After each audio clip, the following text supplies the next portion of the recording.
Yeah, I actually successfully located the file, and it was a bit easier than I actually imagined because it actually put an update date on the file, so I could see what file was updated the latest. So it was not that really hard to locate it. But anyway, um, I will scroll down, and there my stamp is. Oh, this was a. It seems like it's huge, but I don't think it's so huge. It's probably just because it's a small stamp. And I will now include the dynamic fields, which I do under this prepare form. Maybe it could be an English word for this. The symbol is the same. And I don't gonna demand the signature, so I just do start. There is nothing identified, it says. And now I get my form fields here. And I will start with a name field.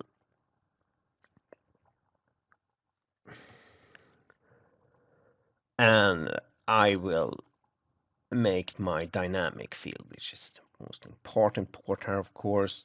And I will double click that, and then my tabs come up, and beräkna would be like something like calculate, but who cares what the names are actually? The position of the tab will be the same at least.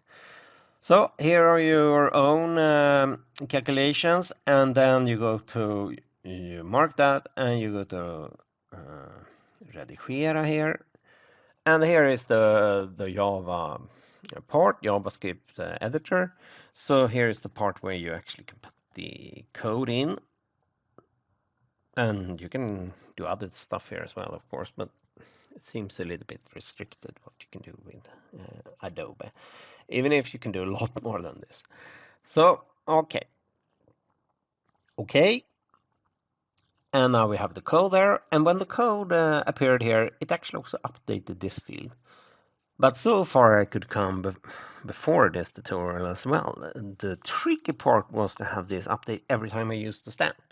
And I would probably want to show even here how you do like a little bit of formatting. Maybe blue. Change the size. Why not make it smaller so we know that it fits? Yeah, Helvetica is nice. Don't overdo this. But now we see we have a text we have applied that's not dynamic, and we have this field that is a dynamic field. Yeah, great. Now it's in editing mode. You can go out from that with Shift Control 7. Then I don't know, maybe you lock in the thing. So I don't think it matters, but you can toggle between those two modes, like how it sort of looks and how you can edit it. Yeah, now we have that. Now we would like to save this file again. Could be a file with many stamps, many pages with stamp, but because it's a new category, I think it only have one stamp. So then I'm going to pause, and I'm going to save this as the same location. And I can't just do Control S, I think, because it doesn't understand that. So I have to locate the file by browsing it and then save it. So hang on, I pause. Yeah, that's a bit tricky because the browser button is a bit different in Adobe than other familiar programs. So I located the file again, and that is a bit tricky as well because you actually got to choose it manually and say this is the file I want to replace here, and you can probably go wrong there and you will overwrite something else. Not good. But if you are careless, if you're not careless, you will probably make it to work. And there we have it, and it's now saved in the same place. And then I can go to transparent my original document and maybe try out the stamp. I pause. Yeah, I paused there a bit because when I'm gonna choose the stamp in the menus, it's just doesn't. It shows my signatures and my favorites, and it flashes and my names, and I don't know if I want to put that on the internet. So I paused, I chose my new pencil that we created, pretty similar to the old one, but I'm now gonna try to stamp it on this document, and it looks kind of transparent, I think. So let's stamp it over here. And 10:21 is 10:27 10:27 is the time. It's a good idea to have the time there because otherwise you won't see the dynamic ability of the stamp before the next day.